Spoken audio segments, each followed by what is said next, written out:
Comment lire les lignes de la main, le petit guide pour jouer à la voyante.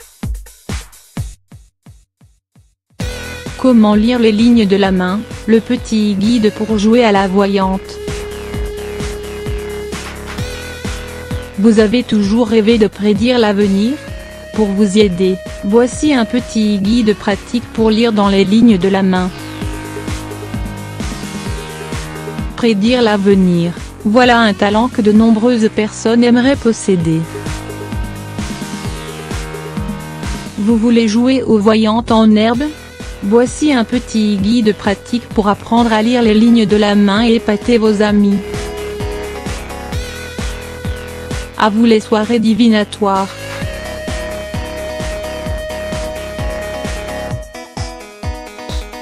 Quelle main choisir?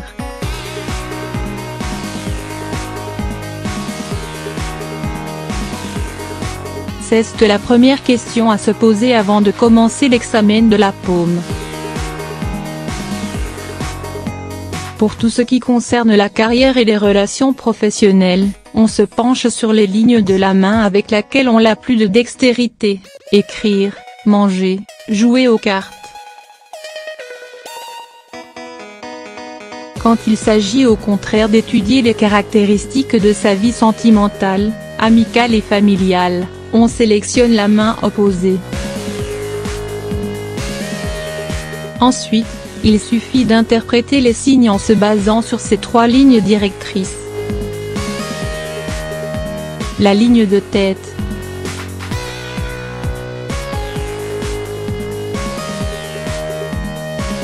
Une ligne courte, qui s'arrête au niveau de l'auriculaire. Vous réfléchissez vite et vous êtes du genre à tirer des conclusions et à prendre des décisions sans tergiverser.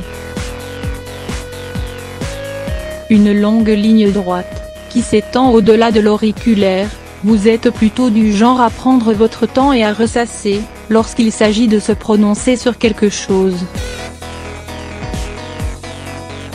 Une ligne coupée en deux, vous êtes sensible et très réceptif à l'opinion des autres. Un caractère qui vous amène souvent à changer d'avis.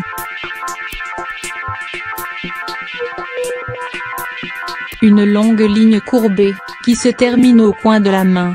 Vous êtes un esprit créatif, capable d'imaginer n'importe quelle possibilité et de trouver une solution dans toutes les situations. La ligne de cœur.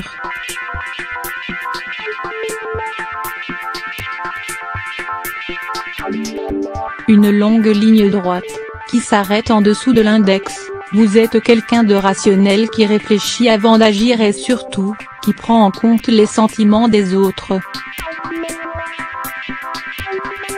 Une courte ligne droite, qui s'arrête entre le majeur et l'index. Pour vous, la liberté et l'indépendance, c'est quelque chose de primordial. Vous êtes plutôt du genre à montrer votre affection avec des gestes qu'avec des mots.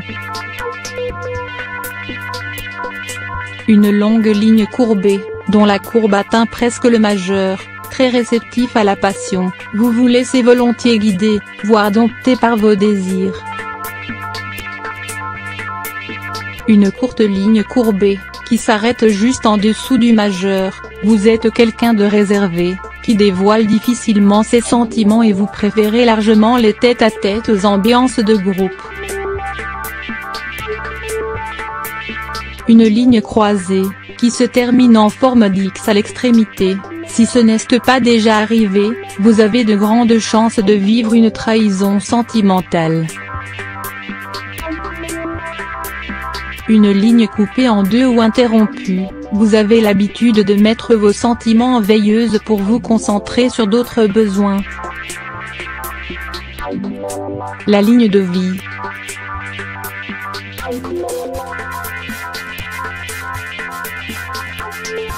Une longue ligne, qui s'arrête au niveau du poignet. Vous êtes un véritable roc à l'épreuve des balles et vos proches savent qu'ils peuvent compter sur vous. Une ligne courte, qui s'arrête au centre de la main.